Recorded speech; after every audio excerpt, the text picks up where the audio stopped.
Bonjour, chers élèves. Je suis Madjouma Samoura, chargé de vous présenter un cours en météorologie à l'intention des élèves de la première année de l'agro-pastoral. Ce cours, nous le proposons suivant le plan suivant. Nous allons parler un peu du système solaire, juste à guise d'introduction, le système climatique, l'atmosphère, sa définition et sa structure.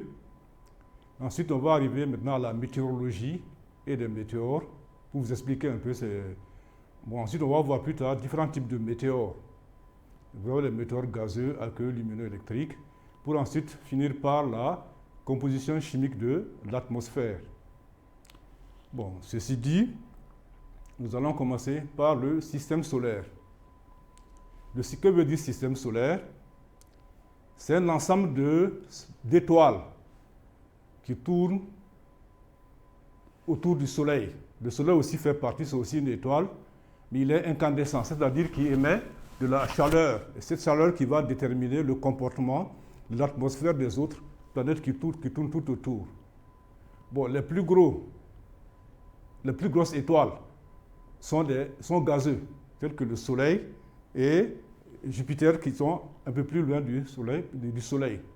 Mais les plus petites planètes, ou les plus petites étoiles, sont solides, comme la Terre sur laquelle nous vivons. Bon, il s'agit de ce système. Bon, tout ceci tourne autour du Soleil et toutes ces planètes tournent sur elles-mêmes d'abord, en un temps donné, comme la Terre par exemple, tourne sur elle-même au bout de 24 heures, et en même temps, il faut 365 jours pour tourner autour du Soleil. Et toutes ces planètes tournent sur une orbite autour du Soleil qui reçoivent son Soleil et sa chaleur, ce qui va déterminer le comportement de l'atmosphère qui se trouve autour de ces planètes. C'est ce qu'on appelle système. Et tous ceux-ci sont interdépendants. Le Soleil, toutes les autres planètes sont interdépendantes. Il y a une dépendance par rapport à la chaleur. Maintenant, on va parler du système climatique. C'est quoi un système? Un système, c'est quoi? C'est un ensemble d'éléments coordonnés qu'on appelle le système. Par rapport au climat, vous allez voir le sol. Quand nous sommes sur le sol, il y a l'état de la matière, par exemple, vous savez, c'est des corps. Nous avons les matières par rapport à l'état de la matière, nous avons des corps solides, liquides et gazeux. Bon, voilà. La géosphère, c'est quoi? C'est l'ensemble des terres ou des roches que nous voyons sur la surface de la planète. Terre, c'est sur elle que nous travaillons, c'est sur elle que nous vivons, et c'est elle qui nous intéresse le plus par rapport à ces autres planètes. Ce qu'on appelle la géosphère. C'est l'ensemble des terres, des roches et tout ce qu'il y a, la partie superficielle du globe terrestre. Ça, c'est la partie solide. Nous avons ensuite l'hydrosphère. C'est quoi? C'est tout ce qui est liquide. Comme on dit, les trois états de la matière, solide, liquide, gazeux. Ici, c'est l'hydrosphère, c'est l'ensemble des cours d'eau, des fleuves, n'est-ce pas? Des mares, tout ce qu'il y a comme eau liquide sur la Terre. C'est ce qu'on appelle l'hydrosphère. C'est le domaine de ce qui est liquide. La biosphère, c'est l'ensemble des vivants, des végétaux, des animaux et tout ce qui est vivant. On appelle bio. C'est le domaine des vivants. Et l'atmosphère maintenant, c'est le gazeux. Donc c'est les trois matières que nous rencontrons sur la planète Terre. Le solide, qui constitue la géosphère, l'hydrolite et les liquides, c'est l'hydrosphère. Et tout ce qui est vivant, les êtres vivants, l'ensemble des êtres vivants, c'est la biosphère. Et le gazeux qui entoure la Terre, qu'on appelle l'atmosphère. L'atmosphère, c'est quoi? L'atmosphère, on va la définir maintenant, c'est la couche de gaz qui entoure la Terre. Donc du niveau de la mer jusqu'à une certaine hauteur, jusqu'à à peu près 1000 km environ, tout ce qu'il y a comme gazeux, aucun solide ne peut s'y maintenir, c'est le gazeux qui est là-bas, qui entoure la Terre. C'est ce qu'on appelle l'atmosphère. C'est la couche de terre, gaz qui entoure la Terre sur environ 1000 km. Bon, elle est aussi structurée, cette atmosphère-là. Il y a plusieurs couches. Autrement dit, il y a plusieurs couches. De la base vers les 1000 km en haut, il y a différentes strates. C'est stratifié. Il y a différentes couches. Nous avons d'abord, de la base vers le haut, la troposphère, qui s'étend de 6 à 12 km au pôle. Le pôle, c'est quoi? C'est les extrémités La Terre, c'est une sphère, hein, c'est un ballon qui est là. Les parties supérieures et inférieures, on appelle ceci les pôles, pôle nord et pôle sud. Bon, dans ces pôles maintenant, l'atmosphère a une épaisseur, elle est moins épaisse par rapport à la zone intertropicale. C'est de 6-12 km en moyenne. Dans la zone intertropicale, elle fait 15 à 18 km. Ça, c'est l'épaisseur de l'atmosphère, de la troposphère, la première couche à partir du sol. Ensuite vient la stratosphère. Elle mesure 12 à 18 km environ au pôle, 45 à 55 km d'épaisseur dans les zones intertropicales. C'est-à-dire les zones qui sont légèrement au-dessus de l'équateur. Vous savez, l'équateur, c'est une ligne imaginaire qui est là, qui divise le bloc, la sphère, en deux parties égales. Bon, c'est le milieu là qu'on appelle l'équateur, et un peu en dépassant un peu l'équateur, on parle de zone intertropicale, qui fait, là-bas, l'atmosphère a une épaisseur de 45 à 55 km. Ensuite, après la stratosphère, nous avons la mésosphère. Elle mesure 45 à 55 km à 55 km au pôle et 80 à 90 km dans la zone intertropicale. Et ensuite, la thermosphère qui vient, qui mesure 55 km dans la zone, au pôle et après 500 km dans la zone intertropicale. Ensuite, suit maintenant vers la partie supérieure. L'atmosphère, l'hémisphère est fini, hein, c'est infini là. Donc on va se limiter seulement au niveau de l'exosphère. Si on va à plus de 500 km, nous parlons en ce moment de l'exosphère, c'est-à-dire hors de la sphère que nous intéresse. Voilà. Maintenant, nous avons ici en image la structure de l'atmosphère, c'est-à-dire en image. On a tantôt parlé de troposphère. Vous avez la troposphère en bas. Vous voyez, la troposphère. Ensuite, nous avons la stratosphère. Ensuite, la mésosphère, la thermosphère et l'exosphère. C'est stratifié, donc c'est différentes couches. Avec ces images, vous allez regarder. Ici, à l'extrême, vous avez l'altitude en kilomètres, les altitudes en kilomètres, c'est de la base jusqu'au sommet. On a parlé de 500 km tantôt, ça fait les 500 km en haut. Donc, nous allons voir comment c'est structuré. Vous allez voir au niveau de la troposphère, vous avez, chaque sphère est terminée par un niveau qu'on appelle là, on ajoute pause pour finir la sphère. Vous avez ici, par exemple, on a parlé de troposphère, ici on parle de tropopause, n'est-ce pas?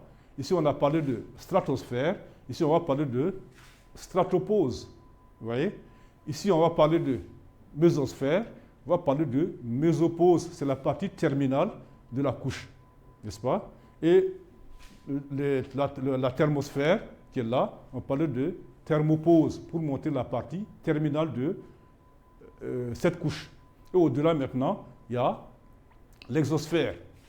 Bon, maintenant, à regarder de près, vous constatez qu'au niveau de la troposphère, c'est quoi que vous voyez en fond? Vous voyez Everest, par exemple, c'est un mont, tu vois. Et puis, il y a les différents types de nuages qu'on peut y trouver. Le mont Blanc, le cumulus, cumulonimbus, ça, c'est le nom de nuages que vous trouvez. Donc, c'est à ce niveau que se forment en général les nuages. C'est au niveau de la troposphère que se forment les nuages. Vous voyez? Bon, maintenant, et elle est caractérisée par quoi? Elle est aussi, à voir de près, les scientifiques ont démontré qu'elle est divisée en deux couches aussi. La première couche qu'on appelle la couche géographique, qui tend sur environ 3 km, c'est la couche qu'on appelle très turbulente, c'est-à-dire ce qui se passe au niveau du sol est ressenti à cette couche-là. Tout ce qui se passe au niveau du sol, on le sent. Les poussières, les fumées, les grains de pollen, les bactéries, tout ce qu'on peut voir au niveau du sol, on le ressent à ce niveau-là. Donc c'est une zone qui est très très turbulente, qu'on appelle la couche géographique. Au-dessus de la couche géographique maintenant, il y a une couche qu'on appelle la couche libre, qui tous font les deux couches de la troposphère, mais cette couche est relativement moins turbulente que la première. Elle est moins troublée que la première, parce qu'il y a très peu d'impuretés là-bas. Elle est pure par rapport à la première, la couche géographique. Donc, je résume, c'est les deux couches qui constituent la troposphère qu'on appelle la première, à partir du haut du sol, pour arriver jusqu'à 3 km, qu'on appelle la couche géographique. Les Allemands aussi l'ont appelée peplos, n'est-ce pas? C'est une première couche. Et au-delà de cette couche maintenant, il y a la couche qu'on appelle la couche libre, qui est moins agitée, moins turbulente que la première couche, la couche géographique. Donc, c'est les deux couches qui constituent la troposphère. Bon, au niveau de la troposphère aussi, on va constater, quand vous regardez cette ligne rouge qui montre un peu l'évolution de la température à mesure qu'on va en altitude. Et c'est dû à quoi? Elle est oblique, elle n'est pas droite. C'est dû à un fait qu'on appelle le gradient thermique. C'est-à-dire que chaque fois qu'on va en altitude, en hauteur, à ce niveau de la troposphère, la température baisse à chaque 100 mètres, baisse de 0,6 degrés. C'est ce qu'on appelle le gradient thermique. Il est bien perceptible à ce niveau-là. À mesure qu'on monte, ça augmente et la température ne fait que baisser pour arriver jusqu'à moins 6 degrés. Oui. Donc ça part de 15 à moins 56 degrés pour monter, c'est ce qu'on appelle le gradient thermique. Mais après après la troposphère, nous avons maintenant la stratosphère. Bon, c'est une couche où il y a les vents sont très rapides. Vous voyez maintenant, il y a un avion qui est là qu'on appelle les avions supersoniques qui vont à une vitesse supérieure à celle du son. Donc ça s'appelle le supersonique. Maintenant, la couche aussi, elle est plus stable encore, mais il y a aussi des vents très rapides là-bas à ce niveau. Les vents sont très rapides à ce niveau-là. Quelles caractéristiques d'autres on peut voir encore? La température va commencer à monter. Au lieu de baisser, elle va continuer à monter, à augmenter. Tu vois, maintenant de moins 54, on va arriver à moins 5 degrés. Pour montrer qu'il y a une inversion de température. La température a changé de comportement. Au lieu de baisser, elle va commencer à monter à ce niveau-là. Donc il y a des comportements différents.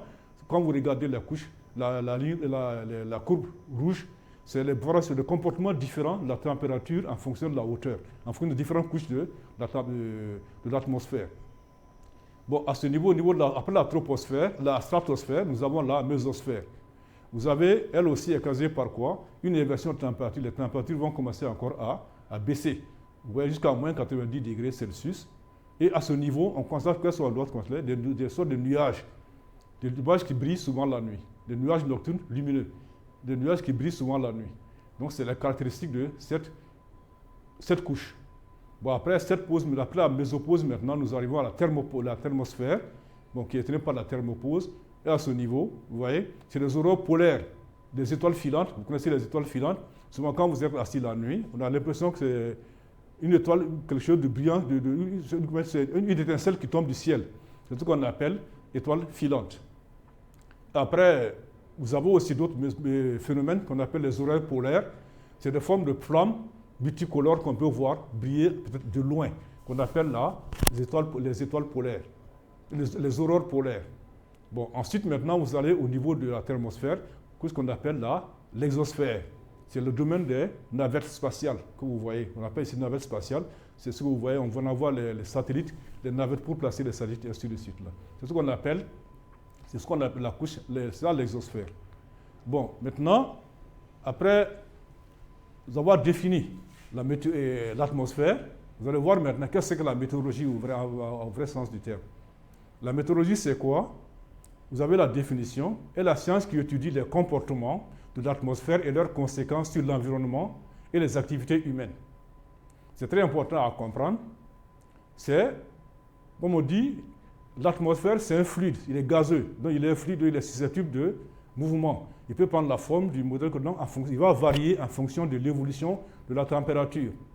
Et ce qui va donner des comportements divers sur l'atmosphère. Les variations de température jouent beaucoup sur l'atmosphère, le comportement de l'atmosphère. Et ces comportements aussi, on répercute sur ce que nous faisons. Vous voyez? Donc, il y a beaucoup d'activités presque toutes les activités, tous les domaines d'activité ont besoin de la météorologie. Étant défini, il a un impact, un effet sur ce que nous faisons. Prenons l'exemple de l'agriculture. S'il ne pleut pas, il y a la sécheresse. Et d'où vient la pluie? Elle vient du ciel, des cieux, donc de l'atmosphère. C'est dans l'atmosphère que ça se forme. Et les comportements de l'atmosphère vont jouer sur la façon de pleuvoir. Et s'il pleut trop aussi, comme actuellement c'est le cas dans certains pays, à travers le monde, comme la Chine par exemple, il y a fréquemment, on voit tout le temps des inondations. Et le niveau de l'eau ne fait que monter. Ceci vient aussi de la pluie. Donc c'est ce qui se forme dans l'atmosphère. N'est-ce pas? Même la santé a besoin de la météorologie. imaginez souvent, on disait qu'il y a les canicules. Quand il y a trop il fait très chaud, on dit donner beaucoup à boire aux enfants, n'est-ce pas, ou aux personnes âgées. Et en Europe, récemment, il y a quelques années, la canicule a fait beaucoup de ravages, surtout les personnes âgées.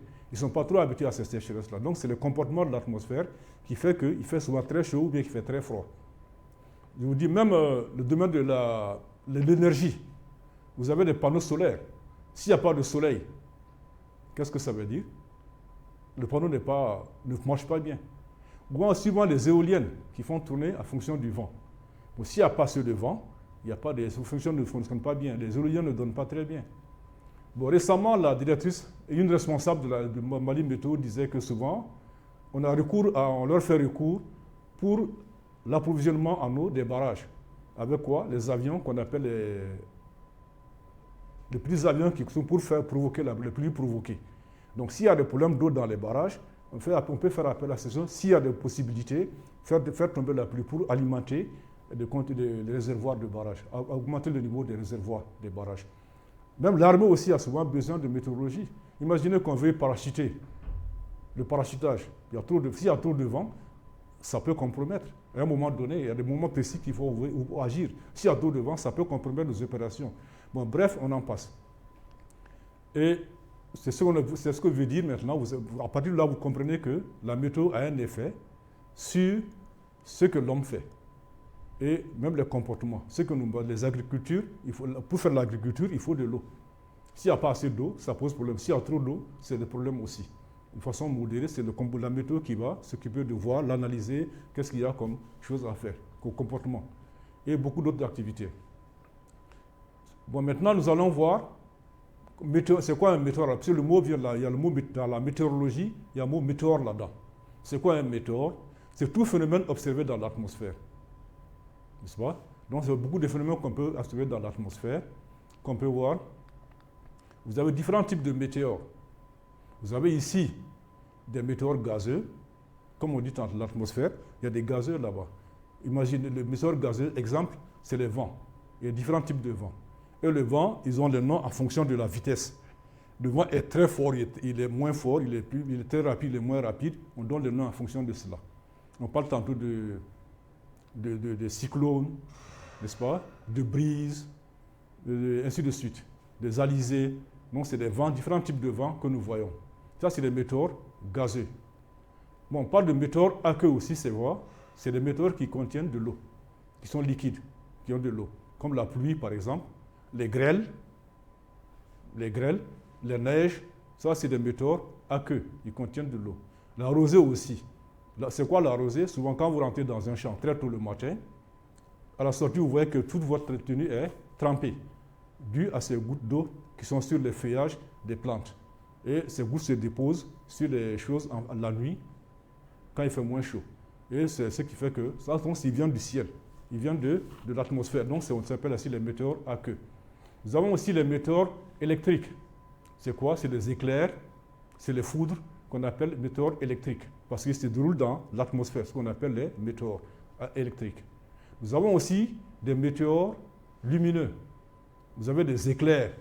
Quand il pleut souvent, il y a des éclairs, vous voyez des éclairs frappent dans la nuit, les foudres, les tornades.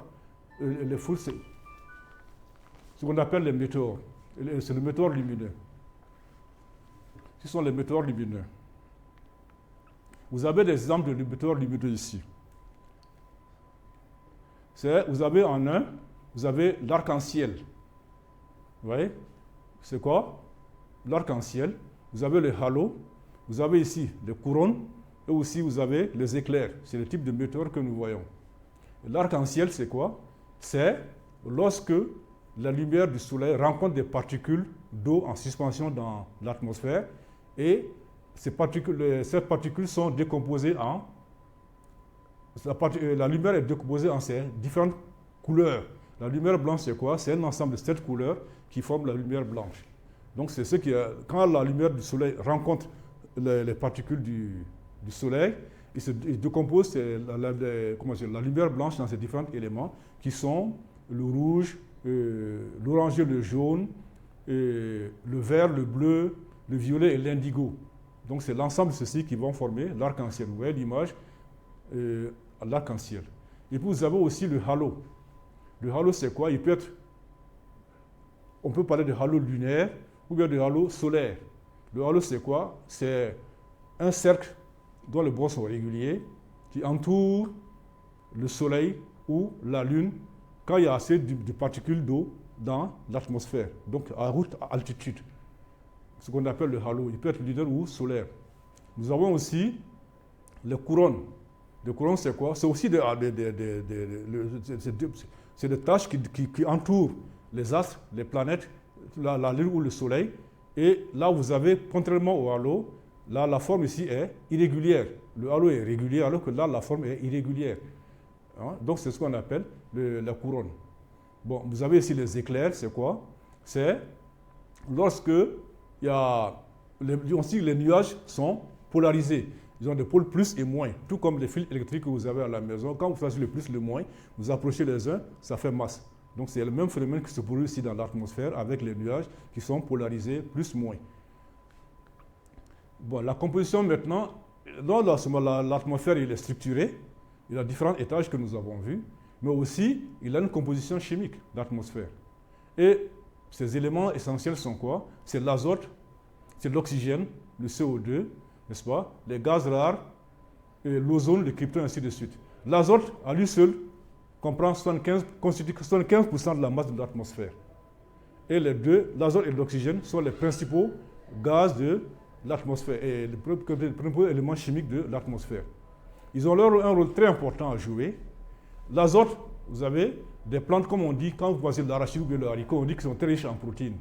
C'est dû à quoi? Parce qu'ils ont cette capacité de fixer l'azote contenu dans l'atmosphère. Ils vont fixer l'azote dans l'atmosphère et à fonction, il y a une symbiose entre la partie aérienne et le niveau racinaire qui contient des bactéries qu'on appelle les azotobactères. Donc les feuilles vont retenir l'azote de l'atmosphère et arriver au niveau des systèmes racinaires, voir des nodosités, ils vont transformer en protéines pour les besoins des vivants. L'oxygène aussi, il est important, et le CO2, vous voyez, ils vont ensemble. Il y a un phénomène qui se produit dans l'atmosphère aussi, qu'on appelle la photosynthèse, qui fait intervenir le soleil. En présence du soleil, les plantes vont absorber le gaz carbonique pour former la matière organique, n'est-ce pas? Et dans la matière organique, ils vont prendre le carbone et libérer l'oxygène. Le gaz carbonique, il est une composition moindre par rapport aux autres, 0,03%, mais quand même, il a son importance. Sinon, sans le gaz carbonique qui est retenu, qui est transformé lors de la photosynthèse par les plantes ne pourront pas nous donner ce que nous mangeons. Donc c'est la photosynthèse. Donc il faut le gaz carbonique pour faire la photosynthèse. Et l'oxygène maintenant est rejeté pour la respiration. Il faut que les êtres vivants respirent. Vous voyez? Donc ces deux éléments sont aussi très importants. Même s'ils ont des compositions moindres, ils ont leur importance dans la vie. Il y a des gaz rares, comme on appelle le krypton, le hélium, le néon, l'hélium, et ainsi de suite. Donc c'est aussi des gaz rares qu'on trouve dans l'atmosphère. Vous avez aussi l'ozone. L'ozone, c'est quoi? Vous savez, à Bamako, ici, on a une entreprise qui s'occupe de ramassage des ordures parce qu'ils s'intéressent à l'environnement qu'on a appelé ozone. Sinon, l'ozone, c'est quoi? C'est une couche de gaz qu'on rencontre, on a vu tantôt, au niveau de la troposphère, la stratosphère. Au niveau de la stratosphère, c'est une couche qui est là, qui nous protège contre les rayons ultraviolets du soleil. Sans cette couche de gaz, sans la couche d'ozone, nous n'allons pas pouvoir supporter la température du soleil telle que nous la recevons. Elle est trop violente pour tout brûler. Donc on ne peut pas supporter cette température très violente du soleil. C'est la couche d'ozone qui nous protège contre les rayons ultraviolets du soleil. Maintenant, ensuite, il y a l'eau aussi que vous avez. Les nuages sont formés à partir des particules d'eau, de gouttelettes d'eau dans l'atmosphère. Il y a de l'eau aussi là-bas, qui sont très importants. En fonction de l'évolution des choses, on peut avoir des nuages pour donner la pluie et satisfaire nos besoins. Le CO2 dont on parlait tantôt, il est aussi important que l'eau, en ce sens que non seulement l'eau rentre dans la constitution, dans tous nos besoins, on ne peut pas se passer de l'eau, l'eau entre dans tout ce que nous faisons, mais le gaz carbonique aussi intervient. Donc ces deux, ils ont un rôle de régulateur thermique, en d'autres sortes qu'ils ont cette tendance à pouvoir adoucir la température, à adoucir l'effet du rayon solaire sur les humains, sur ce qui est vivant. Bon, voici un peu la composition chimique de l'atmosphère. résume encore, l'azote, il est là, et avec l'oxygène, ce sont les principaux éléments, n'est-ce pas? Le CO2 aussi, il a un rôle à jouer. Les gaz, alors l'ozone, l'eau, tous ces sont des constituants physiques et chimiques de l'atmosphère. Donc l'atmosphère, comme je disais tantôt, il a des parties solides, liquides, gazeux. Donc les trois états de la matière constituent l'atmosphère. Bon, maintenant, ceci dit, je vous remercie pour votre attention. À la prochaine.